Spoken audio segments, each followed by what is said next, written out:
ইনশাআল্লাহ। একজন পুলিশ কর্মকর্তা আমার প্রাণের নবীকে কটূক্তি করবে, আর যদি সে জাতির কাছে ক্ষমা না চায়, এইরকম পুলিশ কর্মকর্তাকে আমরা টেনে হিসড়ে কিভাবে নামাতে হয় সেটা ইসলামী যুব আন্দোলন জানে। আমরা কোন ব্যক্তির বিরুদ্ধে নই, আমরা কোন বাহিনীর বিরুদ্ধে নই, আমরা আমার নবীর অবমাননাকারীর বিরুদ্ধে। আমার নবীর অবমাননা যদি কোন রাষ্ট্র করে, সেই রাষ্ট্রের বিরুদ্ধে আমরা দাঁড়িয়ে যাব। আমার নবীর বিরুদ্ধে যদি কোন ব্যক্তি কথা বলে, সেই ব্যক্তির বিরুদ্ধে আমরা দাঁড়িয়ে যাব। আমার নবীর বিরুদ্ধে যদি একটা দেশ না থাকে, আমি মোহাম্মদ আলামিন একাই দাঁড়িয়ে যাব, একাই দাঁড়িয়ে যাব।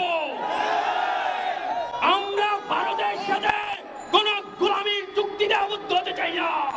৭১ রক্ত দিয়েছি, আবারও রক্ত দিব। ভারত থেকে, গোলামীর জিঞ্জির থেকে আমরা মুক্ত হবই হব ইনশাআল্লাহ। মাননীয় প্রধানমন্ত্রী, আপনি বলেছেন আপনি নাকি ভারতের মতো, ইউরোপের মতো ভারতের সাথে বাংলাদেশেরও কোনো সীমান্ত চান না। আপনি মনে রাখিয়েন, ইসলামী যুব আন্দোলন বেঁচে থাকতে এদেশের সীমান্ত ইসলামী যুব আন্দোলনই পরিচয় দিয়ে তারা শান্তির ভূমিকা পালন করবে।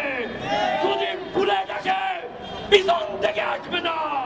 বুলেট আসলে আমরা আমাদের বুককে তাজা রক্ত দিয়ে আমাদের স্বাধীনতাকে অক্ষুণ্ণ রাখবই রাখবো ইনশাআল্লাহ।